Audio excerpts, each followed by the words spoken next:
जिल्हा परिषद आणि पंचायत समितीच्या निवडणुकीचा प्रचार आता अंतिम टप्प्यात आलेला आहे. तुम्ही गणोरी जिल्हा परिषद सर्कलमधून राष्ट्रवादी अजित पवार गटाच्या वतीने उमेदवारी अर्ज दाखल करून प्रचाराला सुरुवात केली. कसा प्रतिसाद मिळतोय?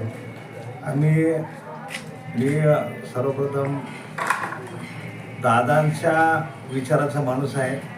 मी राष्ट्रवादी काँग्रेस पार्टीचं काम हे 16 वर्षापासून लगत करतो आहे. पण त्यात 16 वर्षामध्ये मी माझ्याकडं आता 2 वर्षापासून तालुका अध्यक्ष ही धुरा पण माझ्या खात्यावर आहे. मी बंटीभाऊ देशमुख अजितदादाचे मावस बंधू श्री बंटीभाऊ देशमुख राणा फुलंब्री यांच्या मार्गदर्शनाखाली काम करतो आणि दादांचं नेतृत्व चांगले असल्यामुळे दादाची आम्हाला एक आवड होती. त्यामुळे आम्ही दादाच्या नेतृत्वाला बघून काम करत होतो. जे काम आम्ही दादाकडे घेऊन गेलो तर दादाने फुलंब्री म्हणून कुठंही आम्हाला कधी दुरावा येऊन दिला नाही. दादा म्हणायचे की फुलंब्री जसे बारामती आहे तसेच आपण फुलंब्री करणार आहोत.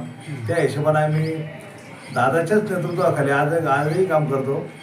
मग आम्ही जलसिंचनचे असो, कुठले नाला खोलीकरण असो, त्या माध्यमातून राहुल भाई टाकले, बंटीभाऊ देशमुख, त्यांचे चिरंजीव सत्यजित भाई देशमुख यांच्या माध्यमातून आम्ही हेही कामं करतो. आणि समाजकारण कमी 80% समाजकारण आणि 20% राजकारणाचीच आम्ही सांभाळतो. तर त्यामध्ये काय आला, मी सर्वप्रथम उमेदवारी अर्ज दाखल केला गणोरी जिल्हा परिषद गटामधून.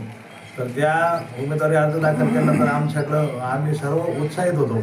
आपले खाली पंचायत समिती गणामधून सुदाम भाऊसाहेब गायकवाड यांचाही उमेदवारी गणोरी गणातून आहे.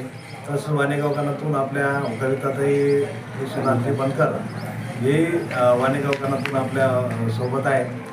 तर आमचे कामाची उत्साह होता. पण अचानक अशी 28 तारखेला एक दुर्घटना झाली आणि अजितदादा पवार यांचं त्या विमान दुर्घटनेमध्ये बारामध्ये ते विमान लँड होताना अपघाती निधन झालं. ते ऐकून जीवाला म्हणजे अंतःकरण दाटून आलं आणि असं वाटतही नव्हतं. असं वाटायचं की भगवंता हे आपल्याला स्वप्न तर नाही पडत आहे. असं वाटतं हे स्वप्न असलं तर बरं होईल, पण ते स्वप्न नसून ती हकीकत घडली. त्यामुळं आम्ही दादांचा दुखवटा 3 दिवस पाळला. आम्ही कुठलाही प्रचार वगैरे केला नाही, कुठं फिरलो नाही. परंतु दादाने परत दादाच्या जे अगोदरपासून कामाची कारकीर्द होती, तर दादा कधीही कुठल्या कारकिर्दीमध्ये कमी राहिले नाही. तर दादाच्याच याच्यावर आता दादाचा दुसरा व्हिडिओ आला की चला उठा कामाला लागा, असे व्हिडिओ वगैरे दादाचे आम्ही जुने फार बघत होतो. तर त्या माध्यमातून ताईंनी काल सुमित्राताई पवार यांनी शपथविधी घेतला उपमुख्यमंत्रीपदाचा आणि आम्ही परत आजपासून जोमाने कामाला लागलो. आमचं आता ध्येय आहे डोर टू डोर.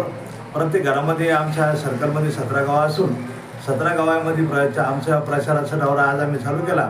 आणि माझं एक आपल्या सर्व मतदारबंधूंना विनंती राहील की दादांना भावपूर्ण श्रद्धांजली म्हणून तुम्ही दादांच्या शेवटच्या टप्प्यामध्ये तुम्ही दादांना एक श्रद्धांजली म्हणून घड्याळ या निशाणी समोरील बटन दाबून दादांना एक श्रद्धांजली तुम्ही मतदानरूपी श्रद्धांजली द्यावी ही सर्वांना विनंती राहील.